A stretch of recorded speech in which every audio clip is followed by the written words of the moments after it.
যাকে গুম রাখা হতো, বলা হতো যে শেখ হাসিনার জন্যই আমরা করতেছি, এবং আমাকে মানে বেগম জিয়ার আমি একজন সমর্থক বলা হতো যে তার মতো এরকম নেত্রী কেন সাপোর্ট করতে দেওয়া হবে না, শেখ হাসিনাই মেইন, এবং শেখ হাসিনার নির্দেশে তারাই যখন আমাকে টর্চার করতো তার নাম নিয়েও বলতো।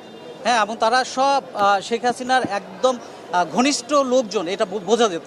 কারণ তাদের মানে এত রাগ কিসের, মানে এমন রাগ মনে হয় আমি তাদের ব্যক্তিগতভাবে কোনো আক্রোশ।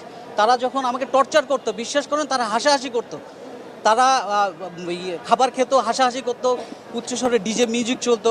ইভেন আমাকে যখন ধরে মাইক্রোতে ধরে কোনো কথাই নাই, মাইক্রোতেই ওখানেই আমাকে ইলেকট্রিক শর্ট দেওয়া হয়, মাইক্রোর মধ্যে উচ্চস্বরে মিউজিক। মামলা কি ফাইল করেছেন? আমি মামলা ফাইল করেছি।